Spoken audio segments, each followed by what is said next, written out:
Ce réseau-là, quel que soit le secteur de toute façon, il faut qu'il soit excellent. Alors c'est vrai que l'aéronautique va peut-être mettre la barre un peu plus haut, mais livrer un client à l'heure, livrer un client avec des produits de qualité, livrer un client avec des produits au juste prix, ce sont des règles économiques de base. Si on ne répond pas à cela, on aura beau faire des fusions d'entreprises, on aura beau faire des plans, tirer des plans sur les comètes, nous n'y arriverons pas. Donc l'aéronautique vient simplement souligner un degré d'excellence supplémentaire.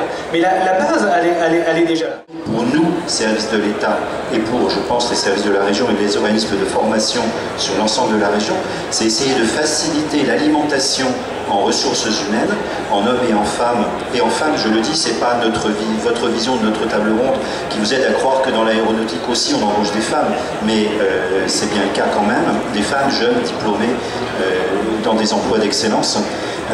Donc notre souci à nous, c'est de convertir des salariés qui sont aujourd'hui déjà dans l'industrie métallurgique ou la plasturgie, mais qui devraient passer du côté de l'aéronautique, soit en changeant d'entreprise, soit parce que leur entreprise change un peu son fusil d'épaule et se met à produire aussi pour l'aéronautique, en tenant compte des critères que vous avez développés, qui sont des critères d'excellence, peut-être moins obtus que ceux de l'industrie automobile, mais qui sont quand même nécessaires, parce que pour qu'un avion vole sans tomber, il faut quand même que ce soit à peu près correct d'un point de vue de qualité. Donc là, nous avons un gros effort de formation des salariés déjà dans des entreprises et de formation et d'initiation de nos jeunes étudiants et étudiantes. Il y a un marché aujourd'hui qui se porte bien, qu'est l'aéronautique, qui fait appel à des programmes, Guy l'a souligné, de production, mais également de développement. En ce moment, on développe la 320 Neo, on développe l'Airbus, le Boeing 737 MAX, on développe des nouveaux moteurs comme le LEAP, comme le Silvercrest. Tous ces programmes-là qui vont être matures, la 350, tous ces programmes-là qui vont être matures dans 3 à 5 ans, il faut aussi avoir les reins et la solidité pour pouvoir les accompagner. Et là, c'est évident qu'une société qui a aujourd'hui 10-15 personnes, qui va faire un petit million d'euros de chiffre d'affaires, qui quand le dirigeant va vouloir faire un déplacement en Italie, en Allemagne, pour lui-même trouver le sous-traitant qu'il faut, son compte d'exploitation, il vole en éclats. Donc ça veut dire que ces gros programmes-là, ils ne peuvent déjà pas à la base les développer. Et ensuite, puisque les programmes augmentent, il faut investir. Pour augmenter un programme, il faut produire plus. Pour produire plus, il faut avoir plus de machines, il faut pouvoir embaucher.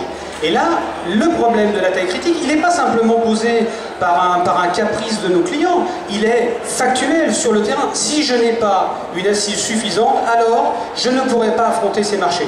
Mais qu'ils soient aéronautiques ou autres. Donc on a un vrai problème de regrouper, je vais finir là-dessus, de regrouper ces intelligences, ces compétences, mais je crois qu'à un moment donné, il faut que tout le monde soit bien conscient que si ça ne se fait pas, alors ces petites entreprises, malheureusement, vont être broyées dans le système, où elles resteront le petit fournisseur lambda du client qui est à côté.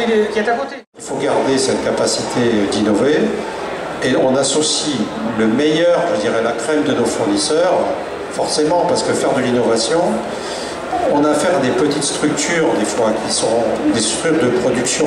Et l'innovation, pour eux, c'est un monde dont ils ne font pas partie. Mais ça reste pour nous, je dirais, un besoin essentiel, surtout qu'en aéronautique, innover, c'est quand même ça qui permet de vendre. Hein, parce que derrière l'innovation, il y a la performance du produit final.